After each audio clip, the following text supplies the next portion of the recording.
All right. Well, hello and welcome. And my name is Pat Rice, and I'm the editor of the News Journal. And I will be your host tonight for the debate between candidates for District 1 Volusia County Council. I also, one more time, if we could just give it up to Stetson University for allowing us to use this hall.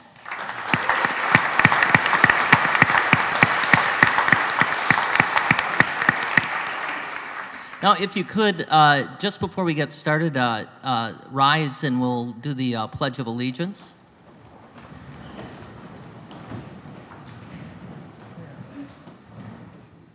I pledge allegiance to the flag of the United States of America and to the republic for which it stands, one nation, under God, indivisible, with liberty and justice for all. All right. We'll get started in just a minute. A few just little housekeeping issues to go over. First, if you have a cell phone, could you put it on silent? It's okay if you want to videotape or otherwise record, but if you could just make it so that, you know, the ringtone, like that, just now, doesn't go off in the middle of the debate. A reminder, too, that tonight's debate is an opportunity for these four candidates to share their viewpoints with you. Now, you can certainly, if somebody says something that you particularly agree with, it's okay to applaud, that sort of thing. But we'd, as much as possible, appreciate it if you could be respectful listeners. It helps us to get as many questions in as possible. And it is really a debate for the candidates to, in a sense, have a job interview with all of you. So if you can just be good listeners, that'd be great. A little more information about tonight's format. First, I received dozens of questions from readers to ask for this debate as well as the other county council debates.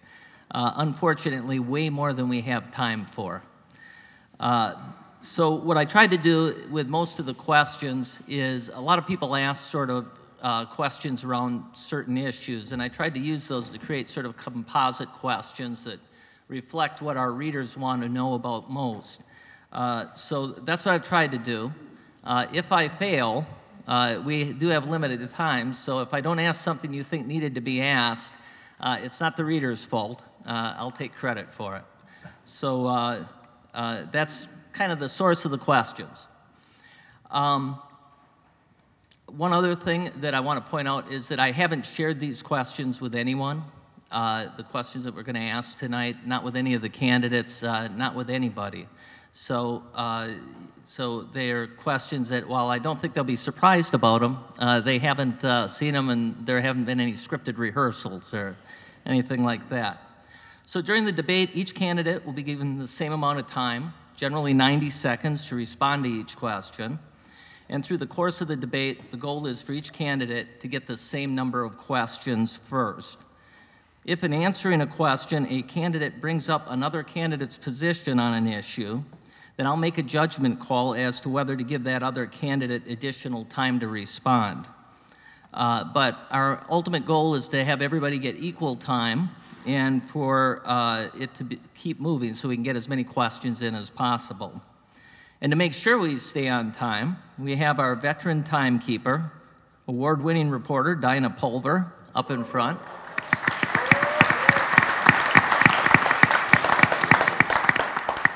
Dinah Pulver from West Volusia, I might point out. So candidates, when Dinah holds up her yellow card, that means you have 30 seconds to finish speaking. And when she holds up the red card, that means you need to bring your comments to a close. Jeffrey Brower has lived in De Leon Springs since 1982, and he and his wife, Terry, have 4 boys and 5 girls. I'll just say it. Wow, man. He became a Volusia County lifeguard in high school and then was a member of the Beach Patrol for several years. He has a Bachelor of Science degree from the University of Florida in agriculture and horticulture and worked for a number of years as a manager of one of the county's firm industries.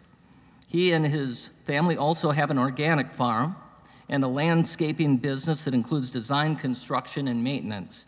Please welcome Mr. Brower to tonight's debate.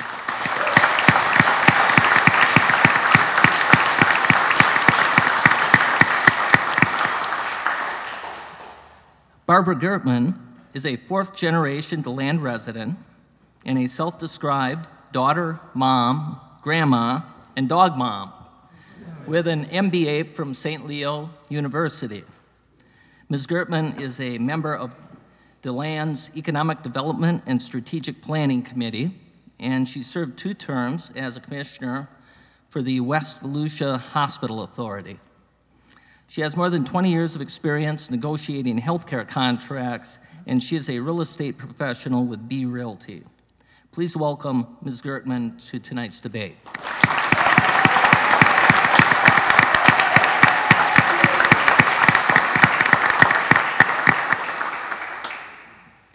All right, next up is Eddie Molina. Eddie retired from the U.S. Army in 2017 after more than 20 years of service, including 20 years as a chief warrant officer.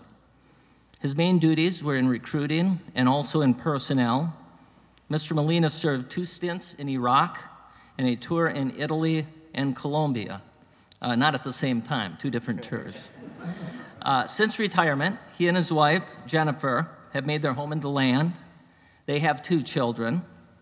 Mr. Molina has become involved in a number of community organizations and is working toward his MBA at Stetson University. Please welcome Mr. Molina to tonight's debate.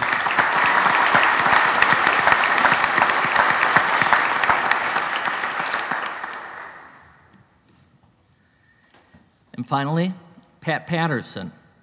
Pat Patterson is the current District 1 incumbent, a position he has held since 2013. He also was a member of the Volusia County Council from 1995 to 1998. He was a member of the Florida House from 1998 to 2000, and then from 2002 to 2010. Mr. Patterson served in the U.S. Navy from 1969 to 1973. He holds bachelor's and master's degrees from Florida Atlantic University, and he owns the Pat Patterson Insurance Agency. He and his wife, Ann, live in DeLand. Please welcome Mr. Patterson to tonight's debate.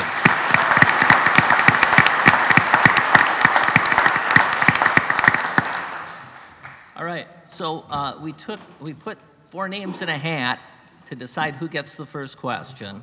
And we mixed it around, and we found an honest person to pick one out, and the name came out to be Pat Patterson. So, Pat, you get the first question. And it's this. At a roundtable of cities meeting earlier this year, a former county councilman suggested that trust in Volusia County government has never been lower. Now, some at that meeting thought that characterization was totally unfair, but others nodded their heads in agreement. So the question is, do you think county government has lost at least some of its citizens' trust? Why or why not? And if so, what needs to be done to restore it? There is a lot of background going back and forth. I didn't get the first part of your question there, Pat. Yeah, the first part of it is that the suggestion that trust in Volusia County government has never been lower. And is that true or not? And if so, what needs to be done about it? I would disagree with that because I work with a lot of the cities around here. They come to us. I think that that's just a feeling that some people seem to have. But as far as I am concerned, that there's a lot of trust within Volusia County. They keep coming to us wanting us to do things for them. And we are. Now, there are disagreements, but look around you and you'll see that the cities have many disagreements between each other. And a lot of times they come to us to solve those problems for them. But I don't agree with that statement at all about the trust issue. It may be somebody's own personal opinion, but in the long run, I really feel that the trust for the county council is there and I think we're doing a good job of keeping things on an even keel. Thank you. Thank you. Mr. Brower? Thank you. Thank you for all attending tonight. But before I start, I would like to offer my family's condolences to Mr. Patterson and the loss of his mother this week, and to his whole family. That was bad news, and I'm sorry. Unfortunately, I agree with that question. I think we have lost a lot of trust in county government. It's one of the reasons that I'm running. I hear from people frequently that you can't trust our government anymore. I'm not even going to vote. Voting doesn't matter. Please don't do that. Voting matters a great deal in America. We are a republic. And when you quit voting, America's days are numbered. So one of the reasons that I ran, and I shared the same frustration that many people that I speak to have, that trust is at an all-time low. Not just with individuals, but with cities too. The cities don't trust us. Look at Port Orange. They're buying their own ambulance because they've given up on Volusia County keeping its responsibility to provide ambulance services. But what I hear from voters is that we don't tell the truth in a campaign. So I said, let's do something different. Let's run and tell the truth during a campaign, and then I'll keep my own campaign promises. We need to restore trust in government, and that's what I intend to do. Thank you. Thank you. Barbara? Thank you, and also my condolences. I do believe that there is a challenge in our community with feeling that the county council right now especially is dysfunctional, and I don't believe that it's true at its core, but I do believe that is the perception by many within our public. And I think the core benefit is the quality of relationships, has to start with the leaders. And when you see dissension and disconnection on the council itself, then it leads to the concern in the public that there's a disconnect. So we really have to change that culture, and we have to get treat people as you want to be treated, respect and be respected. And I think we have to get back to that, and that's what I seek to bring. Thank you. Thank you. Eddie? All right, well, I mean, in addition to condolences, Barb also had a family or loss in her family. So I think it shows the commitment of all of us, not only to run, but to be here after such a loss. So condolences to you all. With regard to the question, I absolutely agree. I've been attending the city commission meetings since I decided to run in December. And, kind of being in leadership positions for the last 15 years and running staffs, you can always kind of see when people have some kind of aggression, I guess you could say, to certain organizations or other even individuals. So in attending all those meetings, I've always approached them and I said, what do you need from county council in order for us to have a better relationship? And that was the number one answer, is we need you to be involved with us. We need you to trust that we have the best interest in our citizens, all right? And then we also need to know that you have our back when we need something from you. We're not just asking, just to ask. So relationships have to be there, and you have to be involved, not just every 2 weeks, when you have a county council meeting or when you have a city commission meeting. You have to be involved in between those events in order to build relationships, because they don't just build in hourly increments every 2 weeks or so. So I agree. All right, thank you. And Jeff, this next question goes to you. Volusia County hasn't increased its impact fees on new development since 2003. Should the county council increase those fees? And if so, by how much? Yes, it's time to increase the impact fees. And I know that's never popular to anybody. The theory is that it will discourage building.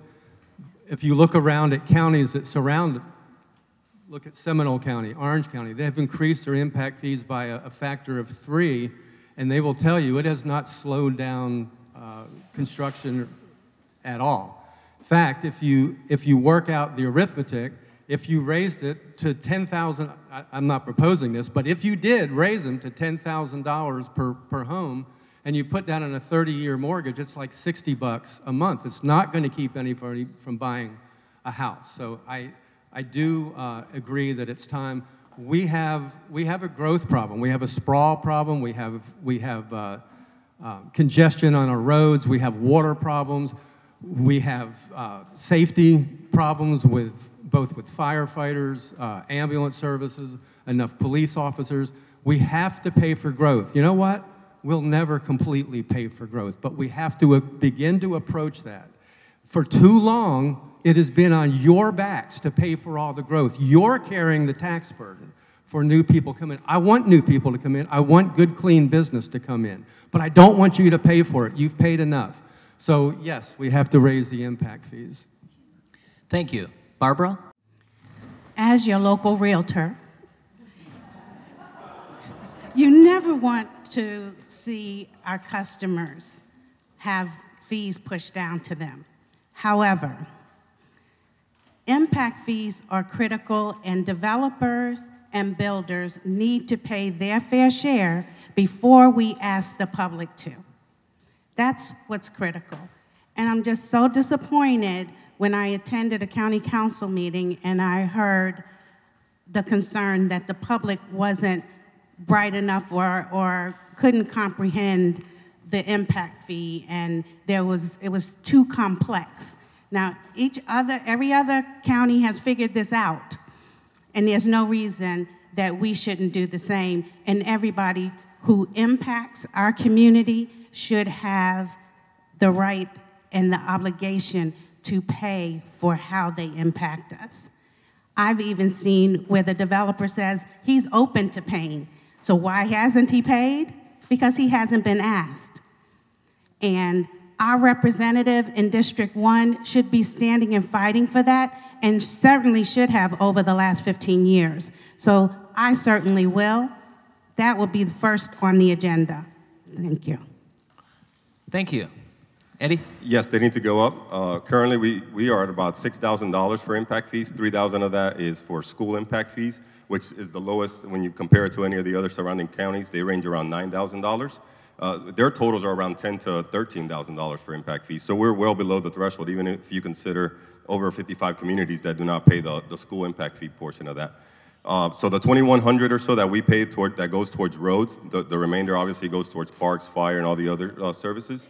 There's a complex formula, and the county has told us that we can't understand that. But the thing about it is that we're making the formula complex ourselves. State statute is only barely a full page worth of guidance that they provide to us on how we need to apply impact fees.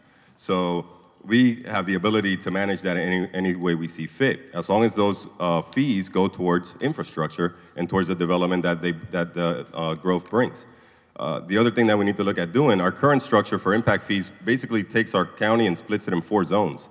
I think it's an outdated model. I've been looking into it. I think we need to change that, look at some more other progressive ways to apply those fees by different areas, because that model of just a four-way split, it doesn't take into account where the heavy growth is currently. So we need to relook that. We really, not just the fees themselves, but the process on how we actually apply those fees. And like Barb said, I've spoken to developers, they're willing to cover their fair share. We just need to ask them, and it just needs to be equitable. But those impact fees need to be applied concurrently with growth, not, we have 5 years to use the impact fees. Well, you build a community now, we shouldn't be waiting 5 years to build the infrastructure that goes along with it. Thank you. Pat? I can blame the newspaper for the fact that everybody thinks that the county council thought it was too complex, that we were telling people they weren't smart enough to understand it. When I stood there and said, and what I said there at the county council meeting was, you cannot explain the formula for impact fees in just a few inches of print in the newspaper. And that got twisted to think, with everybody thinking that I said everybody was too stupid to understand that. That is the point. It is a very complex formula. It takes up 4 pages of equations to determine impact fees. And you have road impact fees. The school system sets their impact fees. So the county has nothing to do with school impact fees. But the road impact fees it's split up into 4 different areas for a reason, and the money is spent there. Right now, we've spent in our zone for District 1 here, District 4, which is the Zone 4 for impact fees, it's spent about $375,000 since 2004 on 3 different projects. The rest of the money right now is being saved up for Orange Camp Road, which is going to cost $5 million a mile. So you have about a $15 million that has to be raised. We did the report that came back was incorrect. There was a lot of assumptions made that were not with current law, and that's why it was sent back. It was no secret report. It was strictly not done correctly, and we wanted it to go back. Right now, we have the new report in. We'll be looking at possibly raising the impact fees, but it'll be based on that equation, that formula that is set by state law and by the legislature. It's not going to be us saying, like some people have told me, quadruple them. We want to stop all growth. We can't do that. You cannot legally do that. We went through many changes in the law recently. Thank you. A related tax question, because impact fees, you can call them fees, but for the people paying them, they feel like it's a tax. It doesn't matter how much you raise impact fees right now. That is not going to pay for the infrastructure needs of the county. So Volusia County was poised to place a half-cent sales tax on the November ballot that, if passed, would have brought more than $40 million a year in for road drainage, and other infrastructure needs. The proposed tax was not placed on the ballot in the wake of reaction to the council's discussion on impact fees. And some may disagree with that, but those sort of went hand in glove together. But the need for infrastructure still exists. So with that in mind, should the half-cent sales tax be considered by voters in 2019 or 2020? Is that something that should be put in front of the voters? Why or why not? And Barbara, that question goes to you first. I would say yes, we should put it before the voters after impact fees and after anyone impacting our infrastructure and environment have paid their fair share. Yes, I'm still disappointed that when it came to the county council and to District 1, there was nobody fighting for those impact fees to make that difference, to be able to really be able to present that to the community at this time. And now we have to wait maybe another year or more.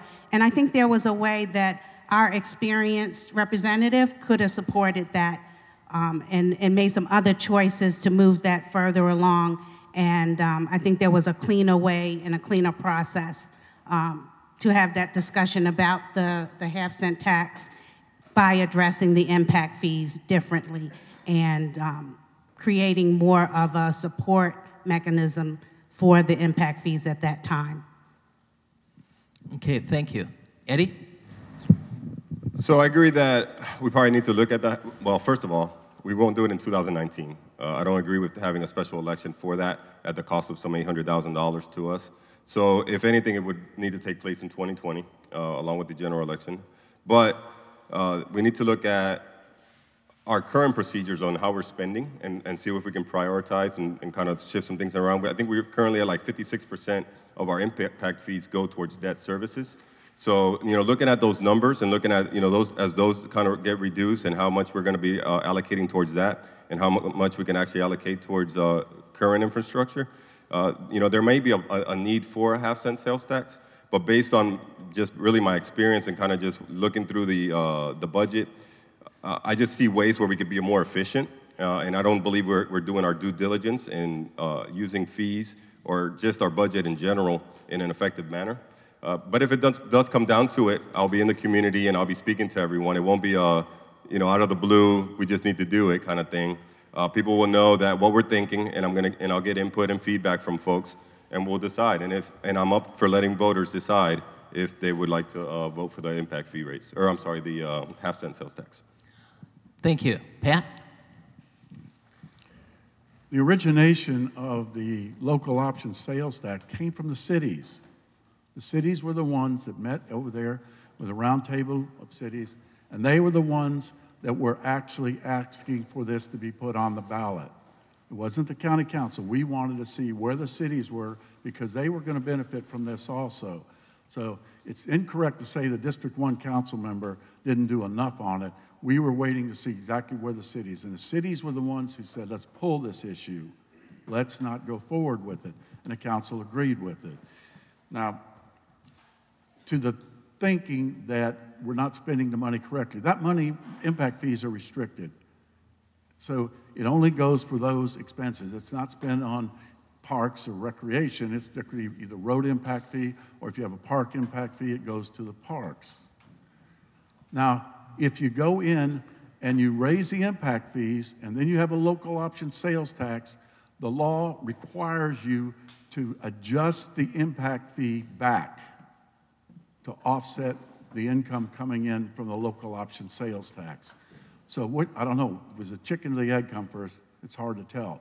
So we could go in and we could double them, but then if the local option sales tax passes, we would probably have to lower them. So that's the issues there. Sometimes you have to understand what's going on before you speak. Thank you. Jeff, you're next. Well, thank you. The answer is no. We do not need a local option sales tax. I'll go further. If they give you the ability to vote to raise your own taxes, just say no. Don't trust this county council with another dime of your money. They don't spend it correctly. This goes back to the trust issue that we started talking about at the very first question at this debate. Here's what happened. Impact fees. The county council just hired the Anderson Company again to study impact fees. Then we find out that because the Anderson Company told us, we've already done that. We already gave you the fee. We told you it had to be raised a lot. Now we hear, and everybody on the council said, I never got that memo. I never got the report. I never saw it. There's nobody accountable. Now, tonight we hear, we just didn't like it. We didn't believe it. There was mistakes in it. So why are we hiring the same company that made the mistakes the first time, and now we're giving them more of your tax money to study? We study things to death in this county. We don't need to study. We have good quality county employees. They could take an afternoon and study this and come back and tell us if we needed it. So special election, absolutely not. I will do everything in my power so that you don't have to spend $800,000 for the privilege of voting to raise your sales tax. I don't think it was so much related to the impact fee that was pulled off. They said it was a crowded ballot. I think it's because the state of Florida came and said, no, we need to give you an audit before you do that. We need an audit. Thank you.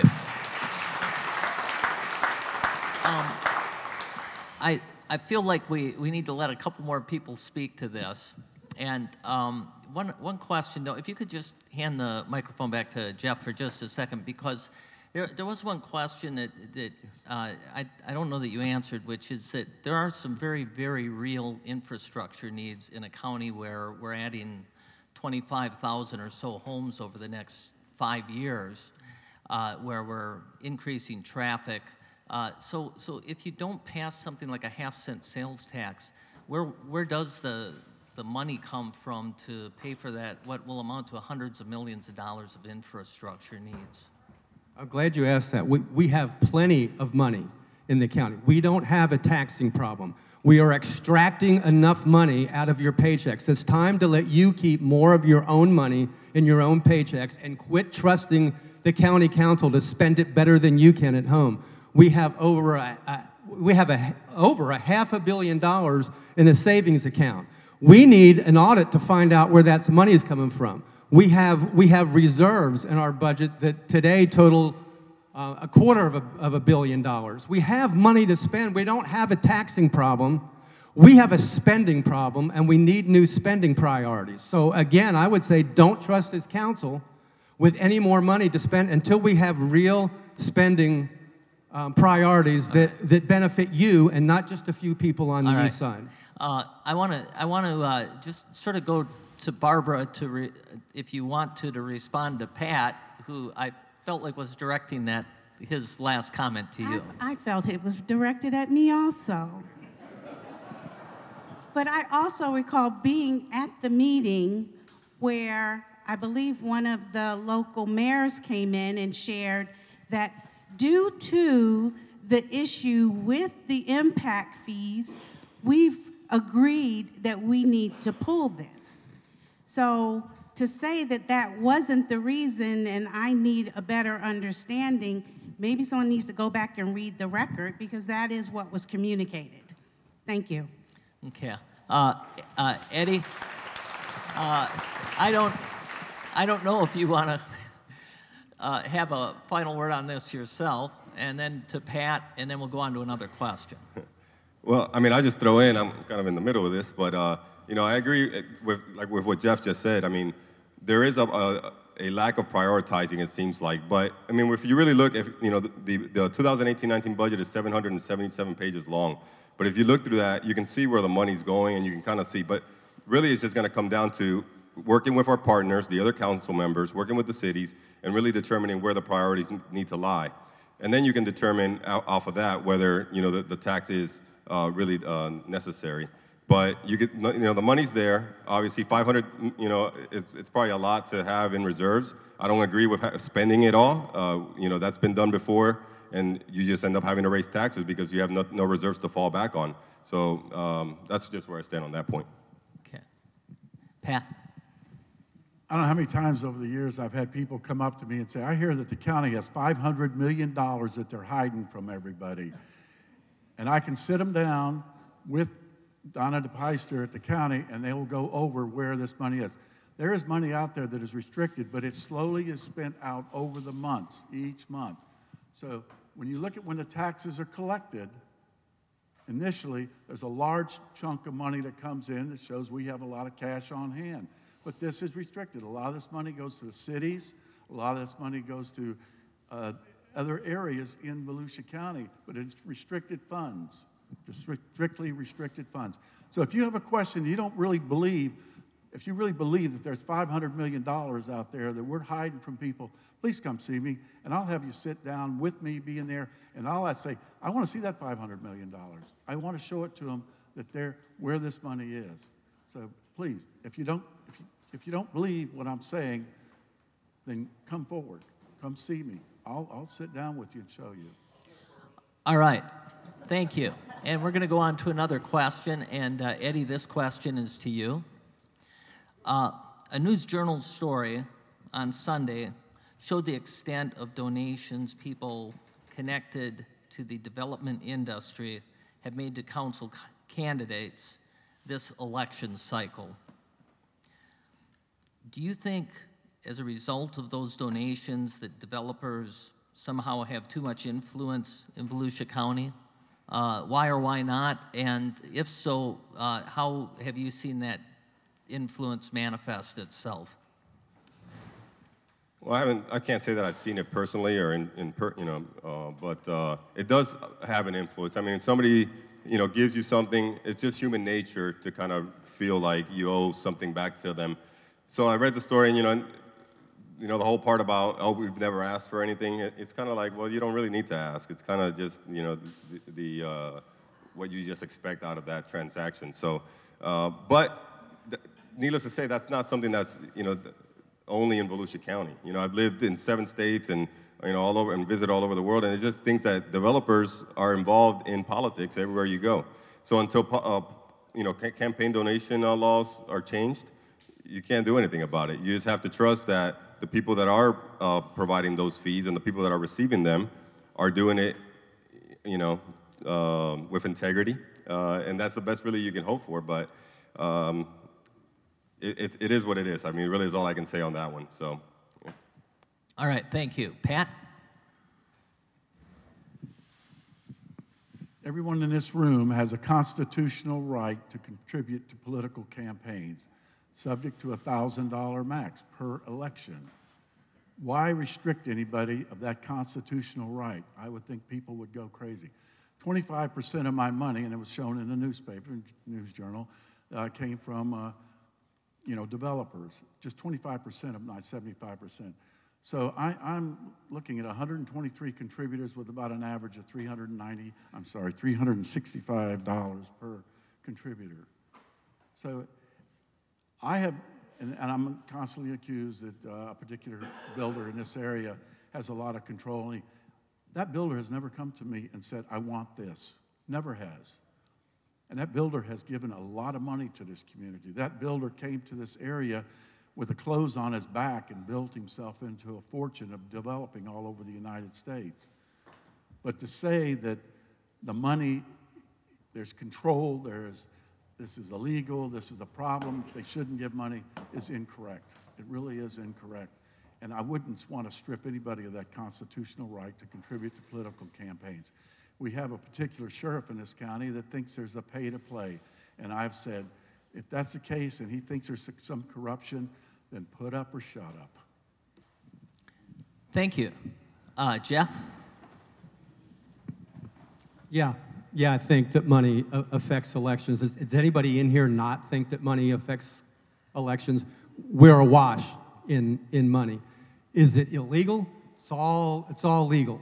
You can give $1,000. You can have everybody in your family give $1,000 that's over 18. You can have all your subsidiaries and all the companies that you own and all the people in them give $1,000 too. It's legal and it's corrupt.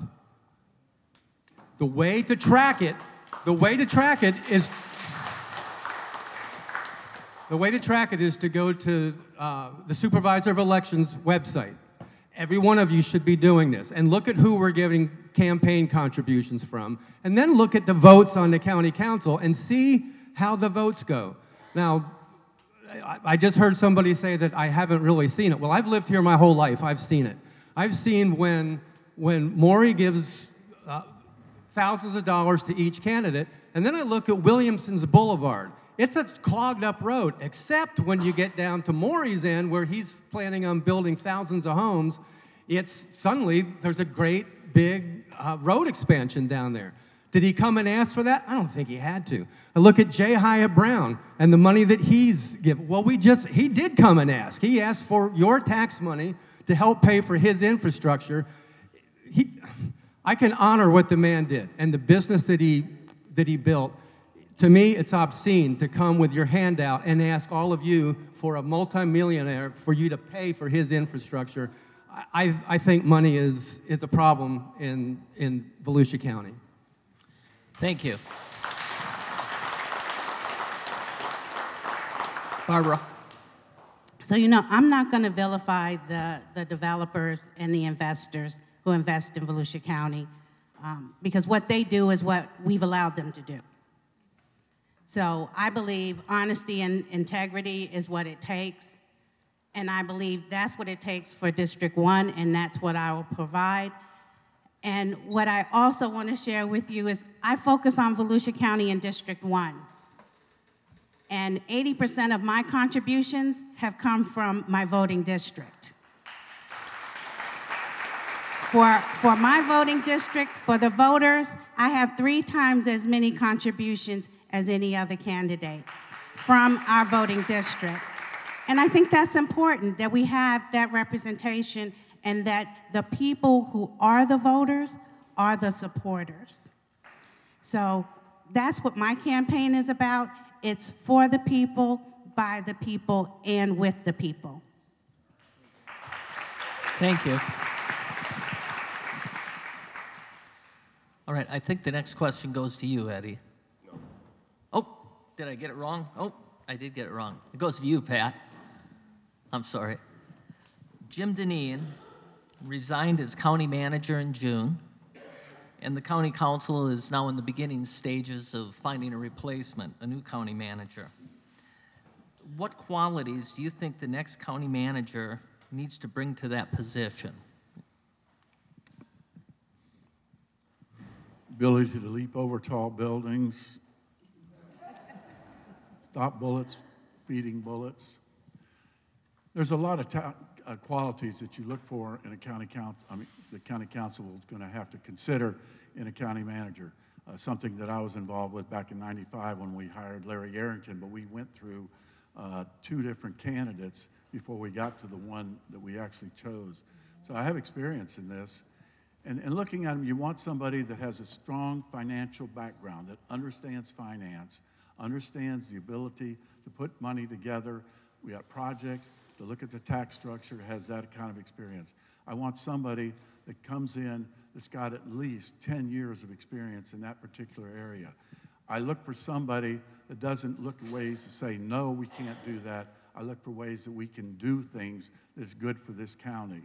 Those are just 2 of the items that I think are quality that I think is very important. So in coming forward, we will be looking at different. I think each one of the county council members is going to have a different idea on what we're going to do. Do I think we'll satisfy this by January 1st? I don't think so. The previous council back in '95, all of '94 they spent, and they didn't even come to an agreement on 5 votes.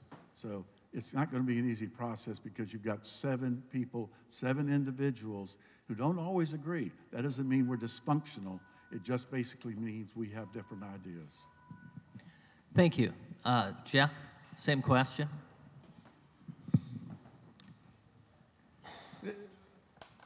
This is troubling.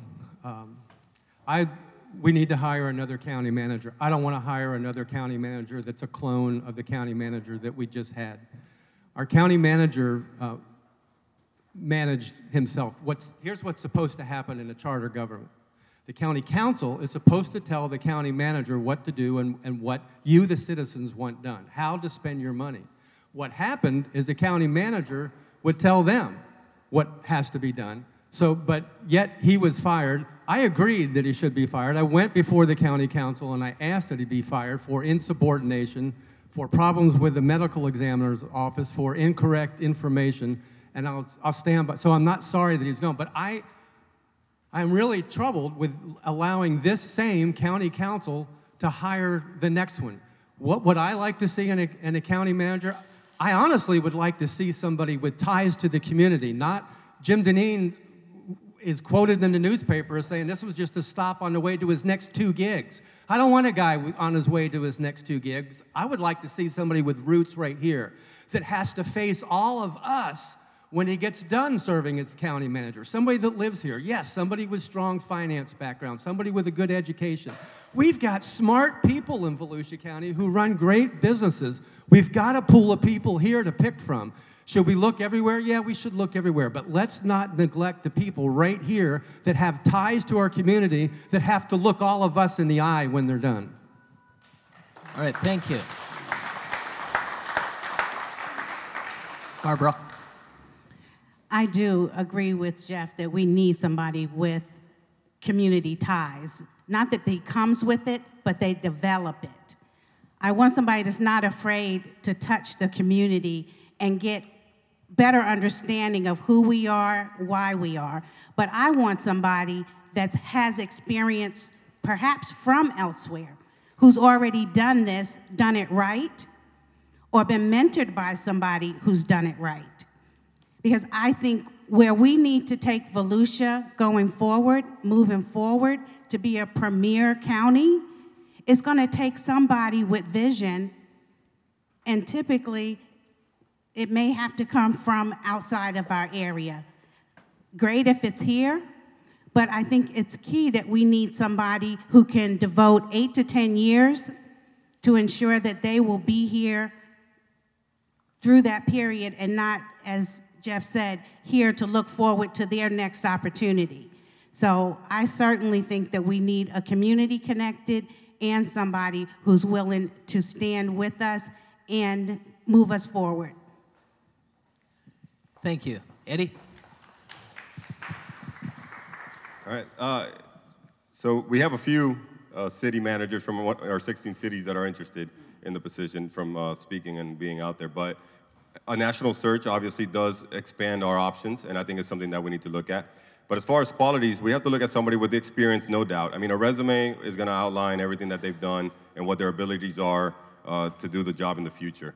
But we really need to look at somebody that has the interpersonal skills to work with other city managers and not just hold a position in a regard where he believes he's above the rest. Because those, back to one of the previous questions, we have to have those relationships. So as we have relationships as, county councilmen with city commissioners, we need to have a county manager that's able to have equally efficient relationships with city managers.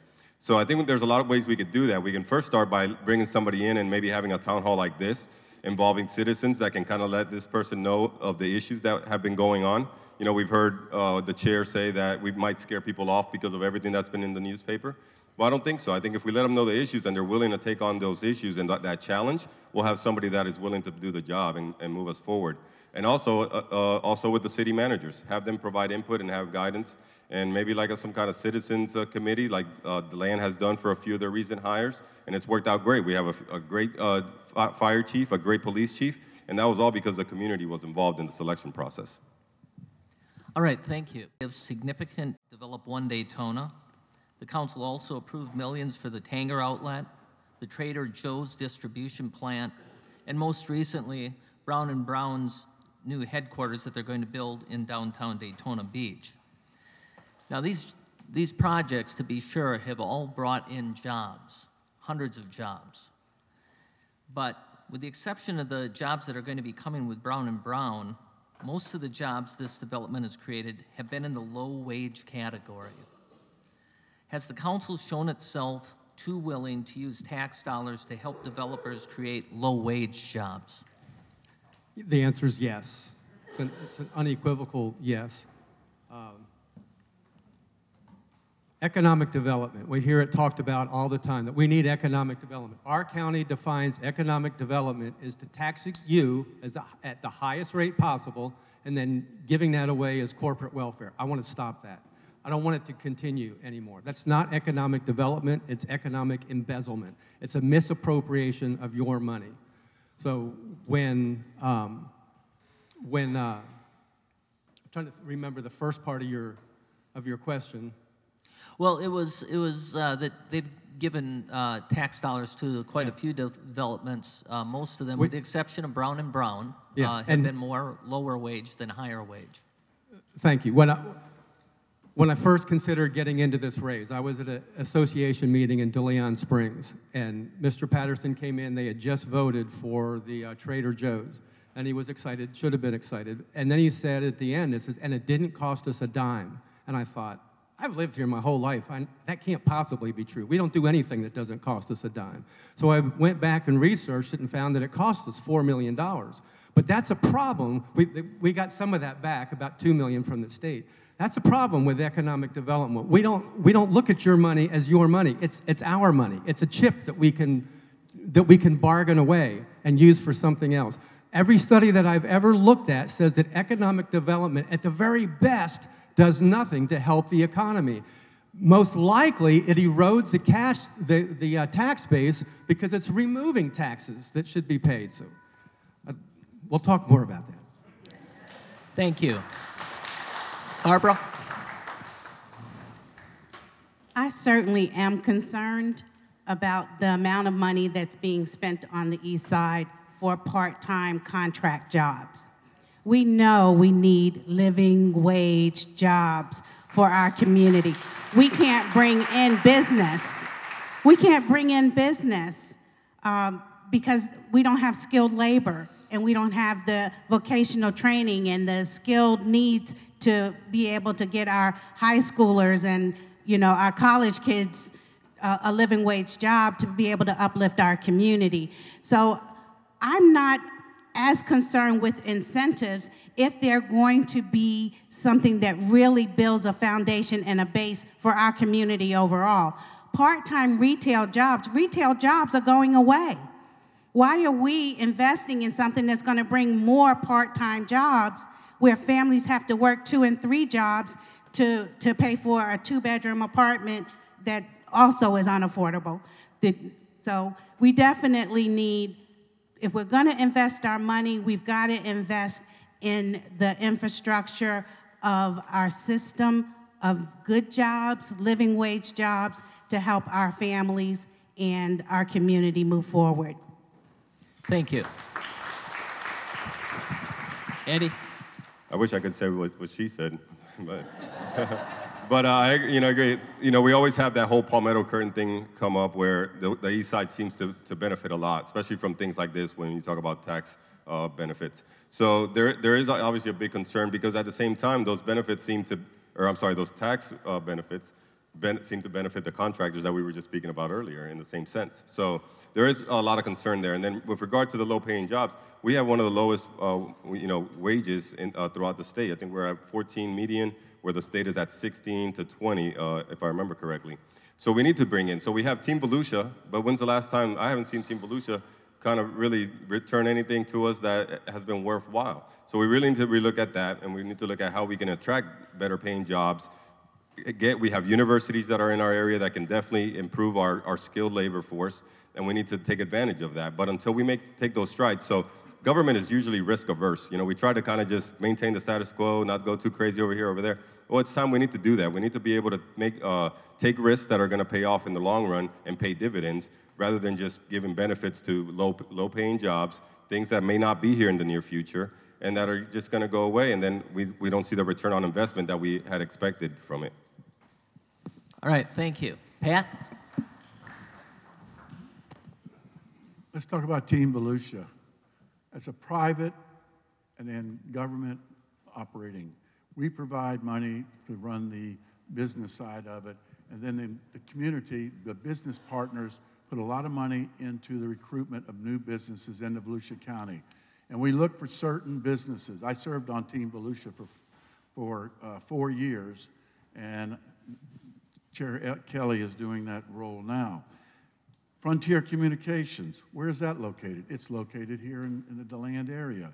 DeVita Labs, that big laboratory that they put out there, those are high-paying jobs that came to West Volusia. There's been some other jobs provided. We talk of jobs that are supposedly low-paying, jobs with Trader Joe's. But if you went out there and looked, there's senior citizens working out there that need to make a little extra money, and those jobs are available to them. The Tanger Outlet Malls, same thing. We have college students that are working over there. The jobs, if any money that comes in for those particular jobs is a formula put out by the state for any money that's given. But the underground improvement is what we invest in there, and they build the buildings. And if you want to see the tax money that's being generated from these buildings, it is tremendous. And it's a boon to you as a taxpayer because it helps to lower your property taxes in the general fund. Thank you. All right. Barbara, I'm going to ask you this question. You're probably going to say, why are you asking me this question? It's not about the West Side, but it kind of is. Okay. So, and probably by the end of me asking, I'm going to wonder why I asked it. Beach driving continues to be a sort of third rail issue for Volusia County, and it won't go away soon. But beyond higher end hotels not wanting beach driving behind them and people angry when that beach driving is taken away behind those higher end hotels, there are other factors that have to be considered and that do play into county government. Seas are rising. Dinah has chronicled that in a number of stories over the past year. Red sand is drifting southward, and it's softening the beach. There are sea turtles and the federal government to deal with. And around 2030, that is going to come to a head. So with all of that, looking 15 years down the road, what do you see as the future of beach driving in this county?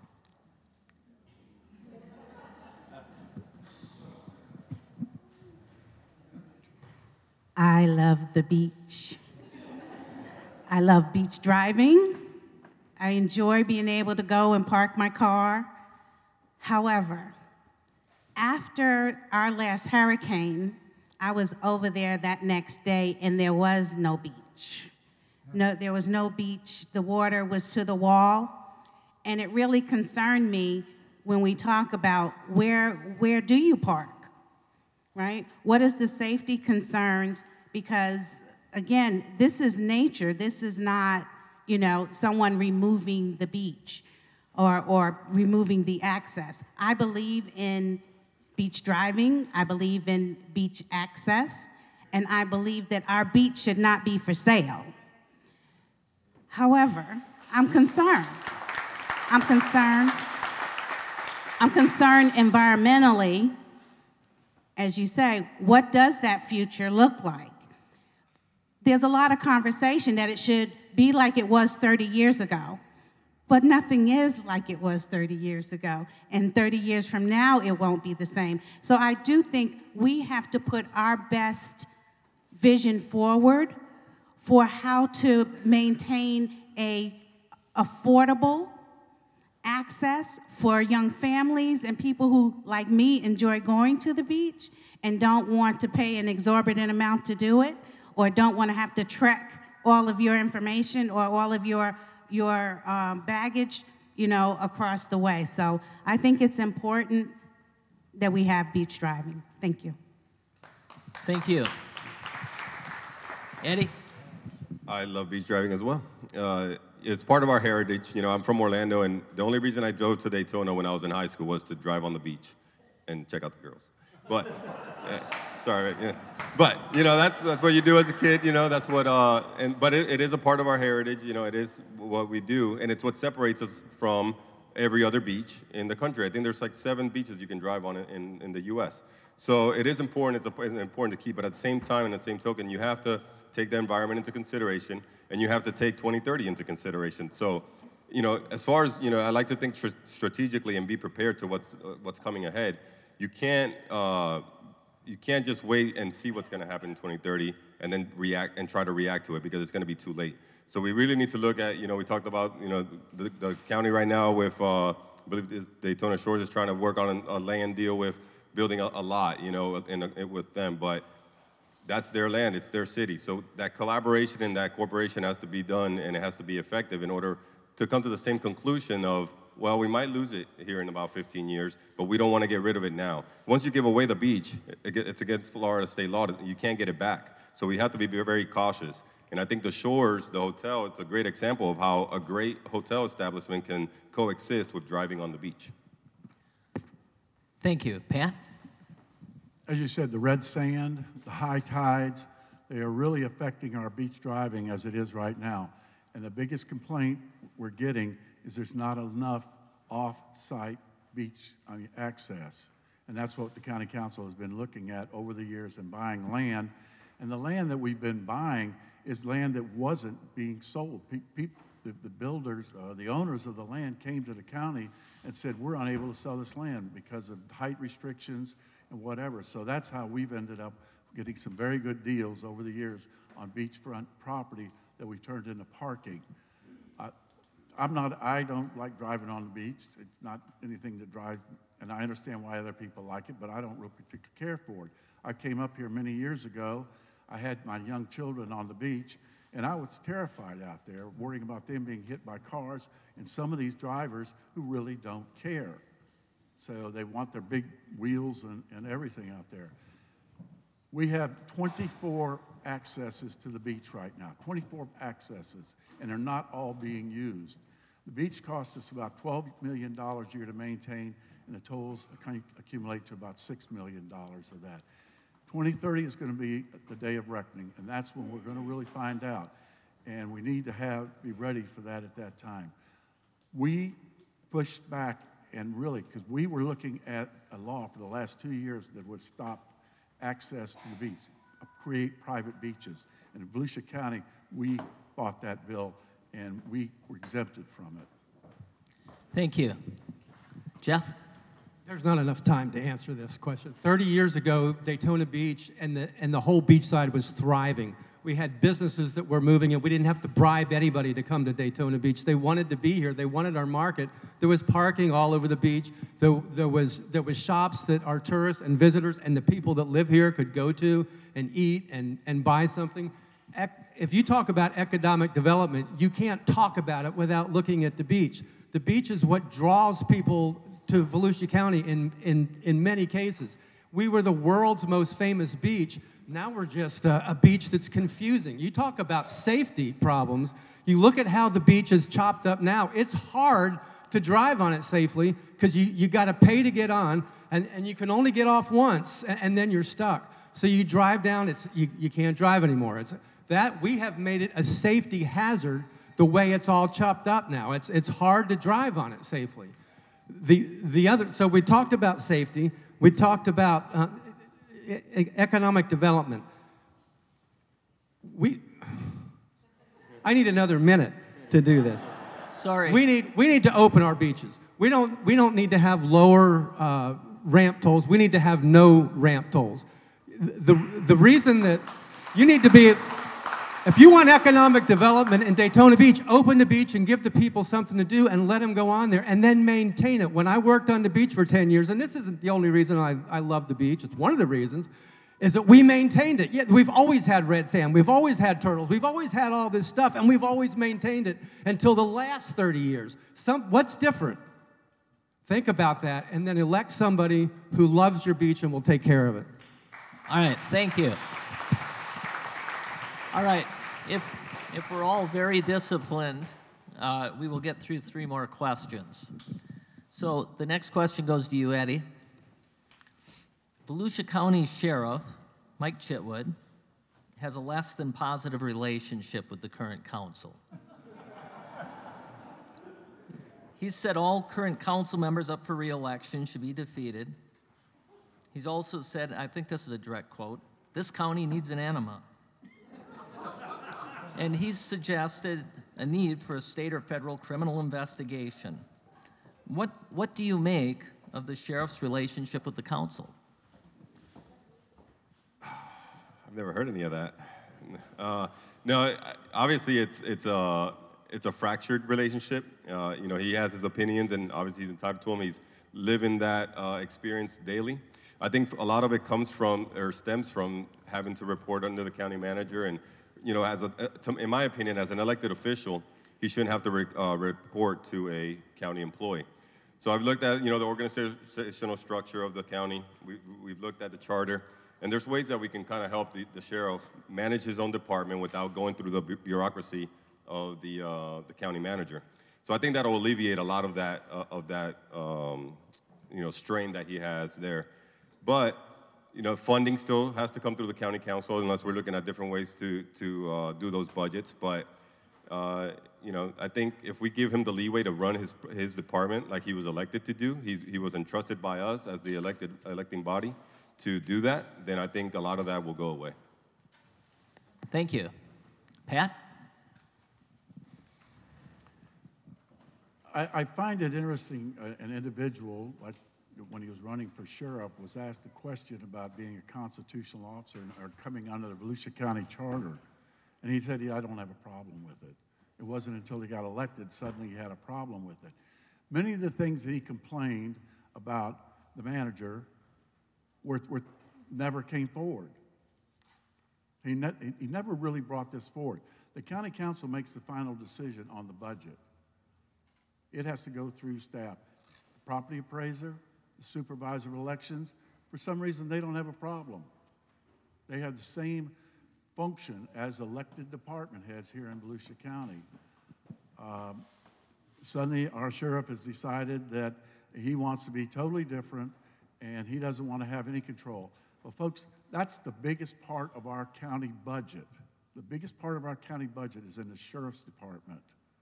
And if you lose control of that, constitutional officers out there, they can go to the state cabinet and complain about their budget and appeal their budgets. But in the last year, there was about 15 sheriffs that came before the cabinet, and you know what the cabinet and the governor did? They said, send it back. We're not going to hear your budgets. So he's still going to be coming under the county council. His budget's still going to be approved by the county council, whether he's an elected department head or a constitutional officer. Thank you. Jeff? Well, the reason that Mike Chitwood said it doesn't matter to me if I'm a constitutional sheriff or a department manager is because he had never worked for this county council before. Having worked for the county council, he realized I can't do my job. And anybody in law enforcement doesn't need people that don't understand anything about law enforcement coming to them and telling them how to run their department. And that's exactly what happened with our county manager. Yeah, he's not here anymore, but who knows what the next county manager would do? When our county manager tells him he better stay in line and he'll get along, well, maybe that gave him reason to think about it a little bit and decide, do I want the same thing? You know, the sheriff is the highest law enforcement officer in the county, higher than anybody in the federal. It's important. He needs to be able to have a department that is functional, that is well-financed, and where he can put the money where he knows it needs to go. He's always going to have to come back to the county council and ask them for a budget and get it approved. Making him a constitutional sheriff does not give an endless supply of money. I can't even read my own writing. So I would just say that, you know, Mike Chipwood is, I think we're fortunate to have him as sheriff. Yes, he's outspoken. He uses colorful language sometimes. He gets things. I've been in his office. The people that work for him, the women that work for him, love him, and they wouldn't trade him, and I'm glad that he's here. All right, thank you.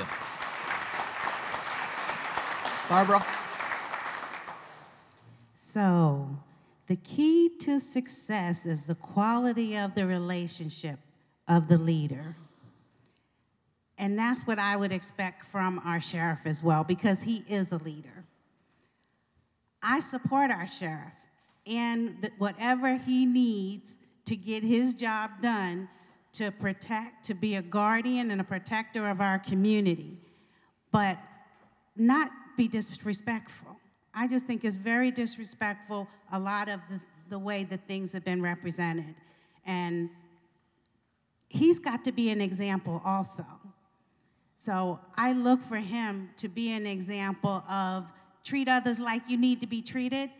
Give him what he needs to do his job, but you don't have to disrespect others to disagree with others. And that's where I'm at. All right, thank you. Pat, this question to you. SunRail in Volusia County is a mess. It doesn't appear SunRail will be extended as far as the land anytime soon.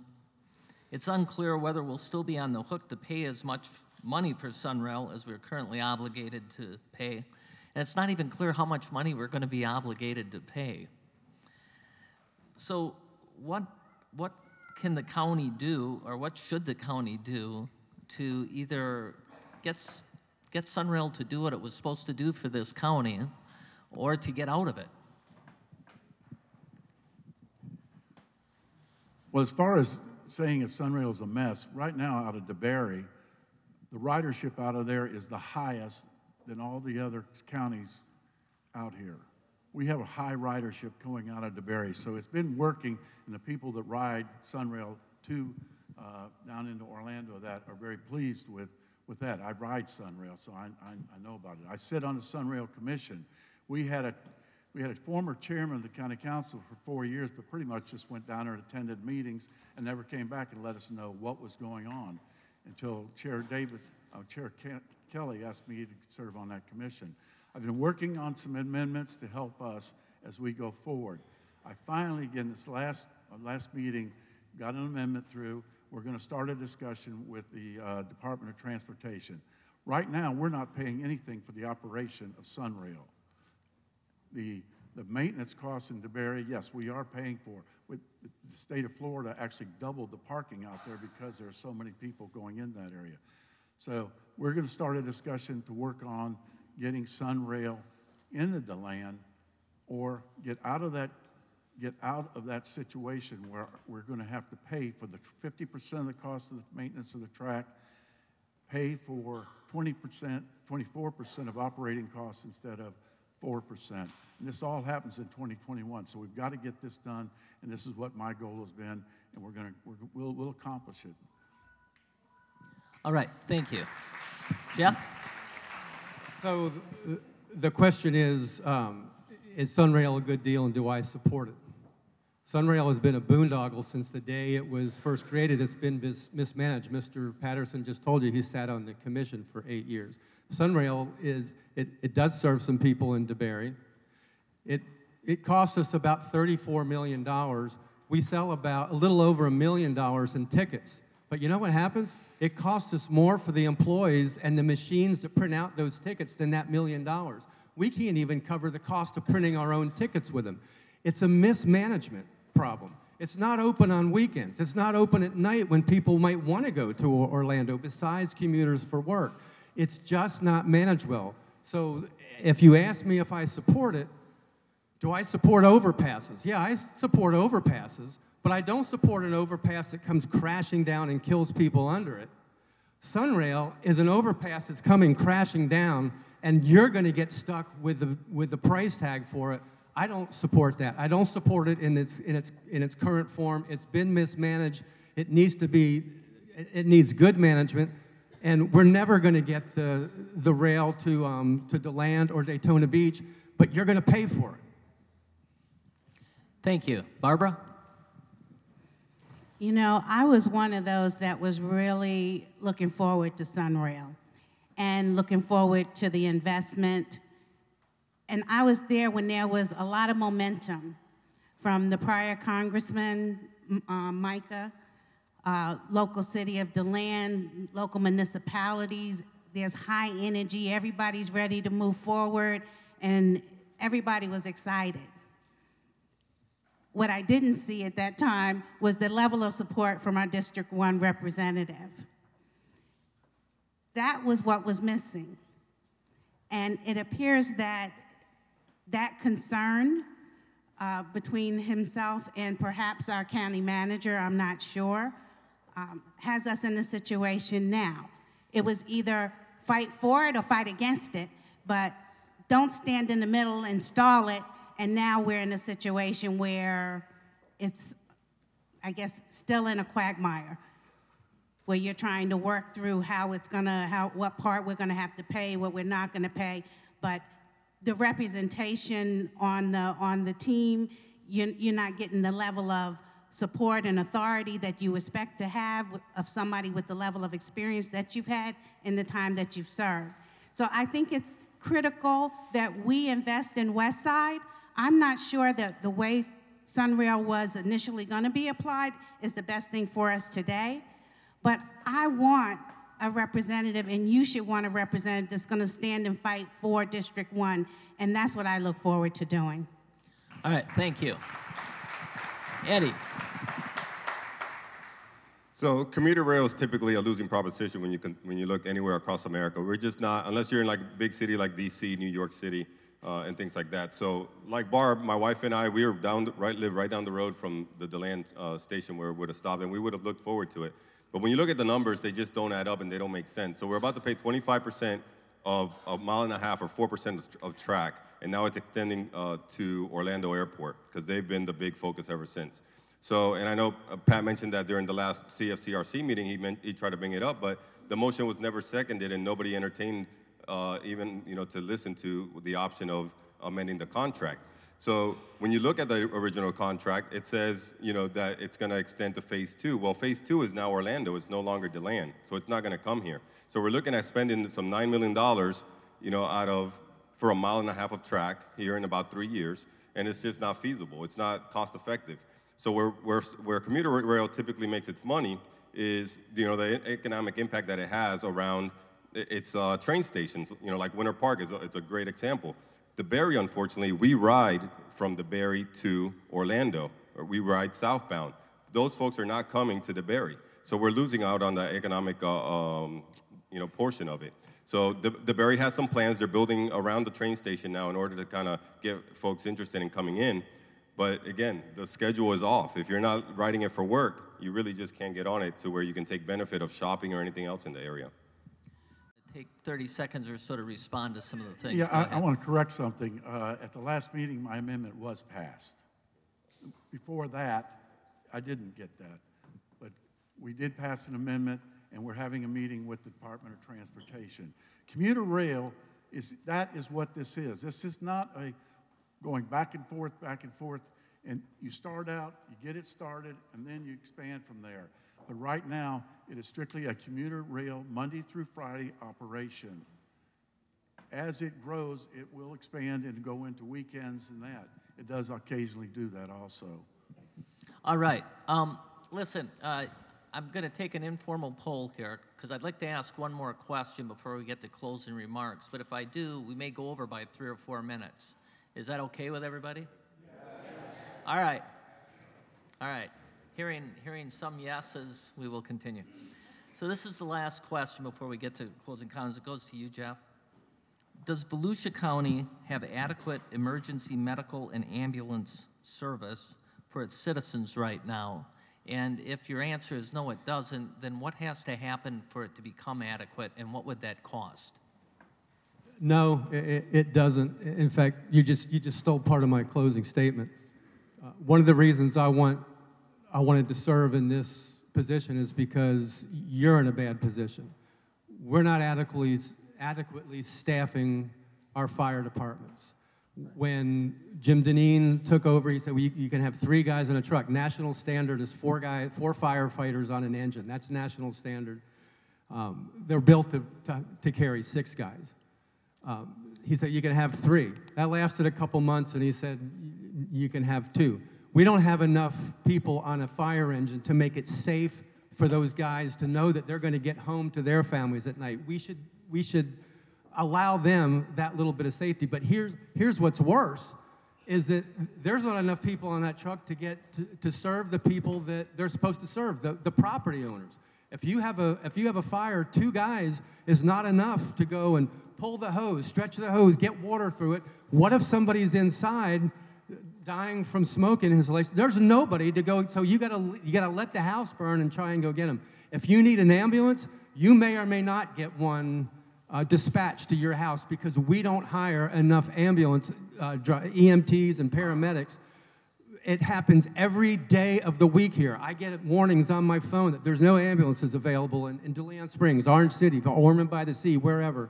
It's a staffing problem. We need to staff enough people to get on there. We have the money to do it in the budget. It's a spending priority, and if there was ever a priority, that was it, your safety. Thank you. Barbara?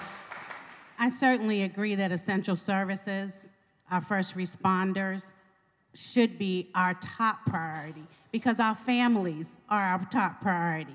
And imagine your loved one calling and there not being a resource to come and respond to you. I do have to wonder how we're spending the funds and if there's another way of applying it throughout the system. It appears to be that we need more of a centralized approach to this. And I'm just not sure of all the details of it, but I'm really interested in getting deeper to know what are the true needs. I've talked to the firemen, the EMT. I was at a site, and there was an emergency, what appeared to be an emergency, until the young man walked out, got into the ambulance. But there were like 6 emergency vehicles that came to respond, right? I also live in the county, and there was an emergency with an elderly person, and there were 6 vehicles that came to respond. So there's some disconnect to how our resources are being spent, when they come, how they come, why they come. So to me, this system needs to be reevaluated overall. Thank you. Eddie? So I also agree that it needs to be a priority. Obviously, we have a large aging population, and the thought of just not being able to get there in time, it's frustrating. So it's something that we should not have to deal with. So kind of, I've spoken to EMS folks. One of the biggest hurdles that we have is the hiring process. They're telling me it's taking over 4 months to get hired, to get on and to be an EMT. Well, we have Daytona State College right here. My background being in personnel, I'm thinking, why aren't we just pushing back the starting line of that hiring process before they're graduating and having them ready to go? None of us can afford to graduate a program that we're looking forward to do, as a career for the rest of our lives, and then wait 4 months at home without pay, without anything, waiting for a phone call to get hired. So that's a big hurdle we need to look at. The 2018-19 budget has slotted, I believe it was 8 or 9 additional slots for EMTs. That's not enough, in my opinion. If we're not doing a good job of hiring the current positions that we have now, adding another 8 is not really going to make a really big difference. So Equipment, I've heard both sides of the story that, you know, it's sufficient or that we need updated equipment. I'm not on the ground for that, but like Barb said, we need to do a deep analysis and really look at where those priorities need to lie. The budget's there. I think if we just place more emphasis, put it at the top of the list, we'll have an effective EMT program. Thank you. Pat? One of the biggest problems is we have people who go out and buy houses on private roads, which are impossible to get down to help people out. That is one of our big problems that we have in this county, is these roads are not maintained, and if you saw a story in the paper today, that is one of those issues where people have chosen to live in an area like that, where it makes it hard to come in there for a fire or for an EMT situation. I had a discussion today with Terry Sanders because I was concerned, and I said, do we have a staffing problem? He said, Pat, we are overstaffed at this point. Overstaffed in both fire and EMT. So I don't know what I'm hearing here, but that is what the problem is. We need more equipment. I agree with that. We need, if we're going to maintain a staff level like that, then we need to put in more equipment. But it's expensive. It is going to be very expensive to do that. Thank you. You're going to get to be first for the closing statements, so you can respond at that time. And we have reached the point of closing statements. So each candidate is going to have 2 minutes for a closing statement. And Jeff, you get to go first. Okay. First of all, I just want to thank you for taking your civic responsibility seriously and coming tonight. This election is about civic responsibility. I'm running because this is my home. I've lived here my whole life. I'm going to be here long after if I'm given the opportunity to serve you. I'm running because we need an idea in Volusia County that says economic development is something more than taxing you at the highest possible rate and then giving that money away as corporate welfare. I want your kids and my kids to be able to stay in Volusia County and find a good job and not have to move somewhere else to get work.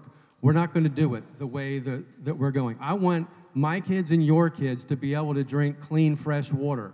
We're building thousands of homes and water recharge areas and wetlands, and we're destroying our water. We need a policy that says we won't just build homes randomly and add congestion and ruin some of our most precious ecosystems.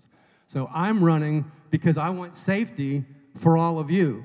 And to say that we are overstaffed is blatantly false. If that was the case, Port Orange wouldn't be buying an ambulance right now because they've given up on the county of taking their responsibility. So now the citizens of Port Orange get to be taxed for their own ambulance and for ours. It's a problem. It's a real problem, and you don't have to look hard to see it. So August 28th, I'm asking for your vote. This is an important election.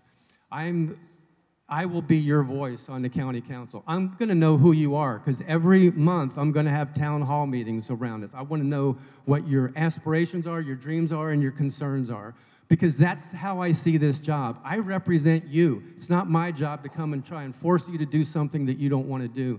I will be your representative. So August 28th, please vote for Brower. It'll be the first name on the ballot. You don't even have to look below it. It'll be easy. So. And I'll make a promise to you. If you will vote for me on August 28th, I'm not going to forget who you are on August 29th. So vote for Brower and take back your power. Thank you.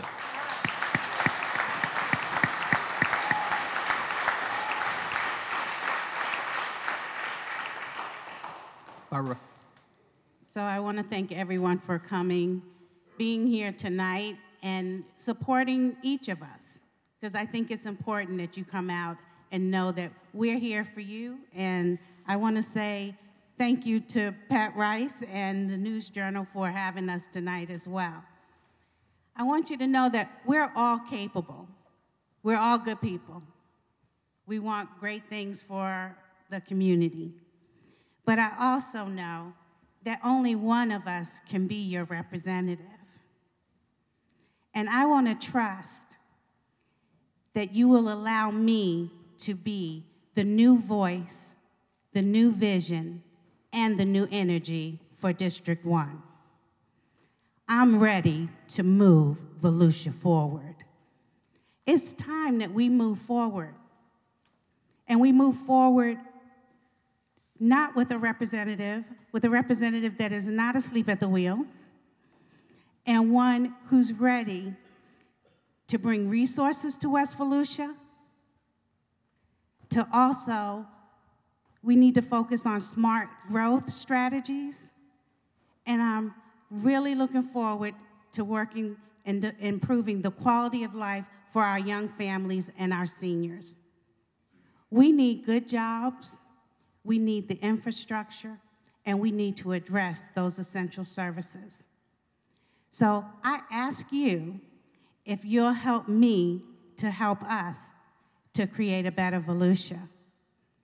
The way you do that is you vote. You vote on August 28th, and you vote for Barb Girtman. As mentioned earlier, my contributions come from you, the voters. You've heard Mr. Beach, you've heard Mr. 1990, and my good friend Eddie.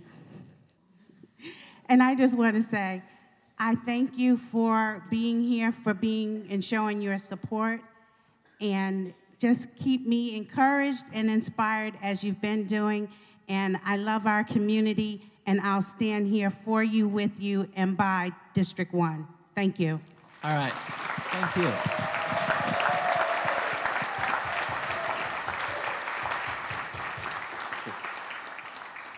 Eddie. All right. Well, again, I'll reiterate, thank you for all taking the time to come out and listening to us speak. You know, we're all committed to making a difference in our community, obviously. I mean, we wouldn't go through all this, the campaigning, the time away from family, and, you know, kind of giving our time to you if we didn't really feel that we can make a difference. So I applaud you all for jumping in the arena.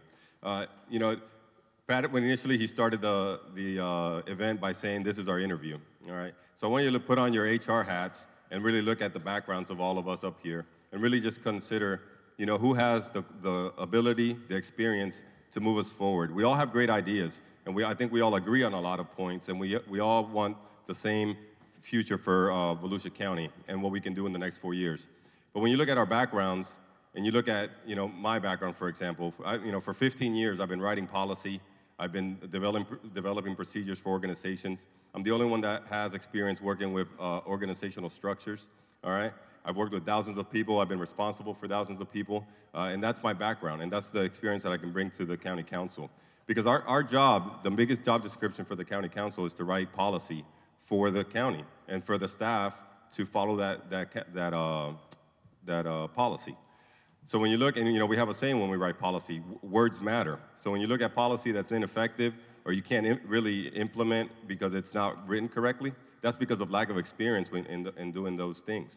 So going forward, you know, again, leading, I've been leading staffs for 15 years. I've been an advisor to a Colombian general down in Bogota, like you mentioned earlier. I was a senior personnel and finance officer for U.S. Army NATO in Naples, Italy, and I managed people across 5 countries.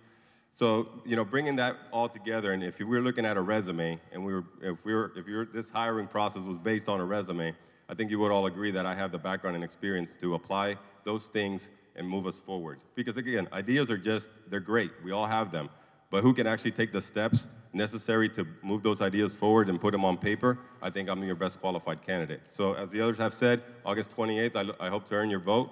After this, I'm going to Persimmon Hollow. If y'all want to keep talking, you're more than welcome to. We can keep on chatting. Thank you. Have a good evening. Thank you.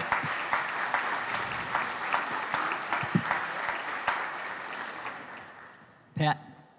Well, everything that they have said that they would like to do and try to do are things that I've been doing for you for over 20 years, almost 20 years, excuse me. At the county council level here for 10 years, at the state legislature for 10 years. One of the things that I take the pride in the most is my constituent work over those years. I get lots of phone calls from people, they call me up, they need help with situations, and I go and help them. That's what you really need. It's not 2 meetings a month that we do. We take care of policy, yes. We take care of the budget, yes. But it's your constituent work that we take care of the most. And constantly, the emails that come in with somebody having child support issues, child problems. A lady called me today because her car was the road, they were out surfacing the road, and they got some kind of a material on her car and wanted the car fixed. It turned out it wasn't the county that did it. It turned out it was the person doing the road surfacing, but it was a private contractor that had hired them and not the county. So a lot of times we have to sort through and find out where the real problem is. I like to hear both sides of every story when I'm talking to people. I won't just listen to one side of the story and go nuts and then come back and find out later that maybe should have been done differently. So I've been representing you, and I've been representing you well, and I want to continue that. This is my last term. So at this point, I'm just asking you that because of my experience, I'm the best person to continue working for you here in Volusia County. Thank you. Thank you. All right. That concludes tonight's debate, but if you can just stick around, I promise I'll go fast. I'll stay within that the red card that Dinah's about to hold up for me. First of all, I want everyone to just give a final round of applause to all these candidates.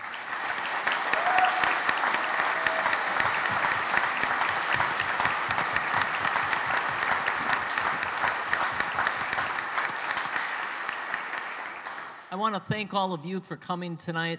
I know everybody's busy, and I know a Monday is a tough day at the end of a long day of work to come in and listen to a debate. But I think these are important things for us to do, and so thank you for doing it. I want to thank, again, Stetson University for allowing us to use this for free.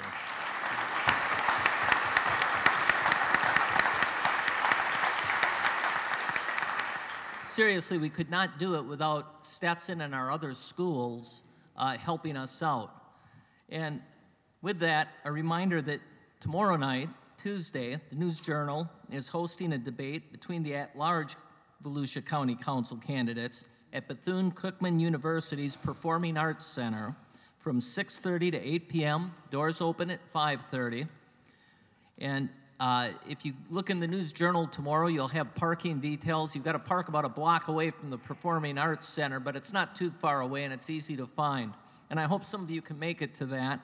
And finally, the League of Women Voters has asked me to put in a shameless plug for their school board candidates forum on Saturday, August 11th at the Center at Daytona from 10 o'clock to noon.